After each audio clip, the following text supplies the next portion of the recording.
Anthony, it is great to have you. And before we talk football, let's start with you. I've heard you've got some different hobbies and interests off the field. Yeah. Google is a wonderful place to go. What do you like to do when you actually get some free time? So say if we have free time, definitely in the summer, it's Minnesota, it's the land of 1,000 lakes. So I'm definitely getting on the water, whether that's just being on a boat or like even wake surfing. I really got into that this year. So some of my buddies outside of football have boats. So, I got to really like dive into like that sport. Also, I'm a real big fan of golfing. I've really taken that up the past 2 summers being here. And I've gotten pretty decent. I'm not anywhere near like Drake Lindsay. I'll give him his flowers. Coy Parrish is like really good at golf. Like they taught he's only done it for like probably like 2 years, and it's crazy how good he is at golf. It's so funny actually. But yeah, golfing, and then I love thrifting. That's like definitely I definitely do love doing that. It's nice to just walk around the different places and just explore the city actually. So because we have a great city in the Twin Cities, so there's a lot of cool spots and a lot of cool places that that you wouldn't really find just driving around, but like walking around again, you can just find little places. Thrifting, I love that. Do you have what's been your best find? I was in Duluth once, and I was at the bins up in Duluth, and I found this LeBron McDonald's All-American jersey for $2, and I'm a big fan of LeBron. Like I have LeBron jersey in my room hung up, and I have 3 other LeBron jerseys. I love it. Before we get into football, just one last thing. It was really interesting. Before you sat down, you said that you had just gotten back from a field trip for one of your classes. So yeah. Tell us what that's about and what you're studying. So I'm a youth education major, and I want to be after my career's over in football, I would love to become a principal.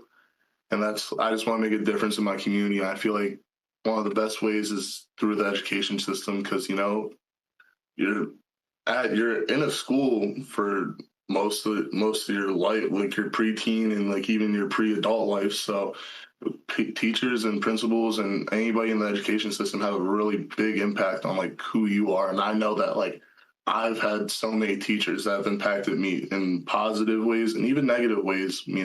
So just if I can be a positive influence on my community and my people that I'm teaching and I'm influencing on, my best advice for building confidence is sticking around the guys that help you become who you are. I definitely have had a lot of great teachers, and I got a lot of great mentors on my way to being the 4th-year player that I am now.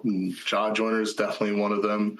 He's been such a great help for me when it came to my confidence and always just believing me. Jalen Logan Redding is still a player on the team. And then the coaching staff, I really am appreciative of them. And just even if things aren't going right now for somebody, you got to put your head, just keep your head down and just keep on working, because if you do the right things, everything's going to pay off. How you do one thing is how you do everything. So that's my mindset when it comes to it. I love it. As some great advice.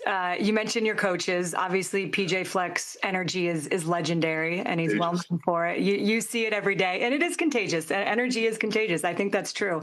What is something about him that might surprise fans? I think it's just really how personable he is. People see him on television being super energetic and all that, and at the end of the day, he's a regular person. Anybody can really go into his office at any time of the day, and I'm pretty close with him. That's only because when I was a freshman and a sophomore, I was going into his office and actually having meaningful conversations with him.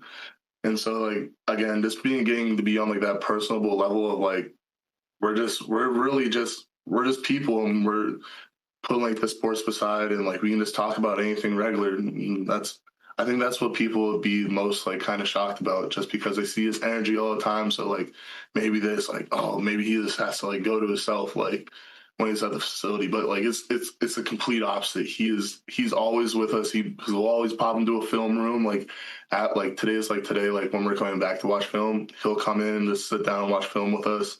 So yeah, I think that would shock people.